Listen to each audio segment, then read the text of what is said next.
Well, no time for compromise now as we go for the first heat. Jacques Kuypers in the ex-Martin Skanker Escort. Alongside him, we've got Jacques Franssen from Belgium. 10,000 spectators here, a brand new circuit and 4 laps to go. The start all important and Kuypers goes straight into the lead. Franssen looks like going for second place, but it's Lasse Sallstrom who moves into second place there. Rallycross, very, very popular in the Scandinavian countries. The event really structured so that every driver has to participate in 3 heats.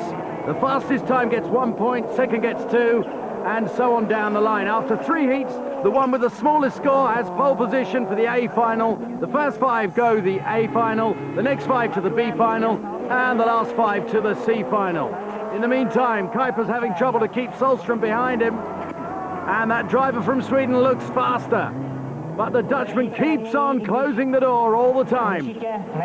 Franssen in the back there, third, but it's not a bad effort from him. He spent the whole night rebuilding the car after he destroyed the rear end on Saturday, and it's amazing that he even managed to get out here and start. Sallstrom still trying everything he can to overtake Kuypers, but it's pretty much mission impossible as they come towards the end of this heat. And it's a brilliant win for Jacques Kuypers. Nou, het was de eerste heat natuurlijk heel slecht voor mij, want ik bleef staan aan de start. En de tweede heat, toen win ik de start en ik heb het zo netjes mogelijk gedaan. But it's not easy to keep 500 brake horsepower down on the road. 500 pk om een beetje netjes op de baan te blijven. Hè? A wonderful circuit this. It's one of the oldest circuits in the Czech Republic, but it's been completely refurbished and it's fantastic for spectators and drivers alike. The Division 2 guys taking a bow there, waving the flag, and the crowd waiting for the Division 1 drivers. There's Skanker and Kenneth Hansen. But we take a look at some of the problems that Eivind Opland's been having with his new Charisma. We broken the drive shaft. That's the reason from the damage from last day, I think. So that means that a final place for you is already lost. Oh, this is lost, this is over. But anyway, we go out for the third heat and see what the car is good for.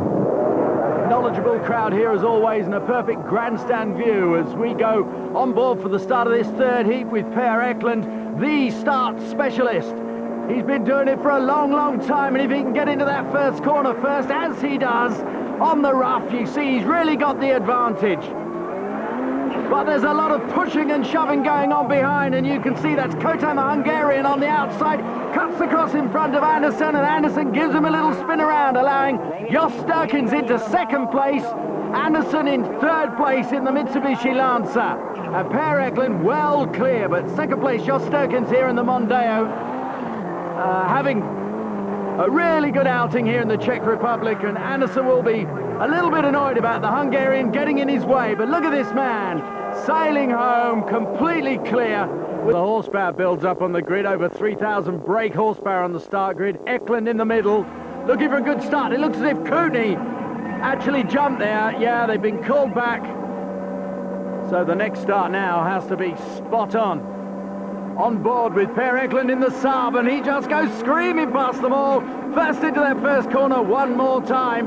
But let's take a look at behind him, because Hansen is in second. Now then, that start again. Look at the start from Eklund. Quite extraordinary, and he gets the perfect line into that first corner, pushing the Citroen way out wide and leaving the Ford Focus at Jernberg on the inside in third place. Now then, Eklund out in front. He's being challenged hard by Hansen in second place.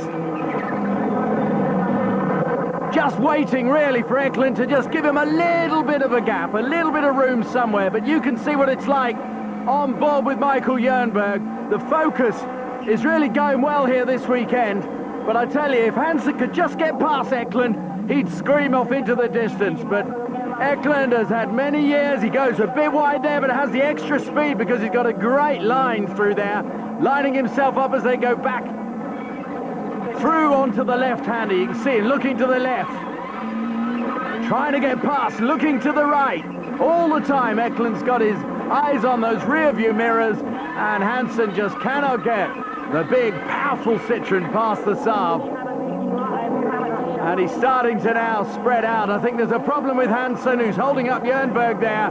Jernberg looking for a way through, and I think Hansen has pretty formidably closed the door there, but he is slowing right up. And I think Hansen must have a technical problem as Eklund takes the checkered flag, and we take another look at Jernberg trying to get past. This is where the doors close.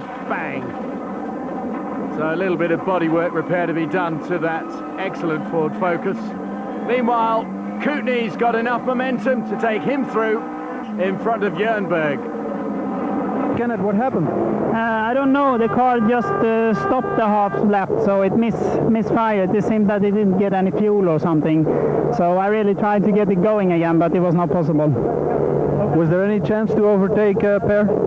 No, he is quite clever. It was some gaps, but I don't think I had any chance on the last half lap. But as you know, I never give up, so I would have tried. Was there any chance that Kenneth could overtake you, you think? No, I see him there, so I have it under control. He tried to push me, but I see when he tried to push, I brake a little bit, and then I left him.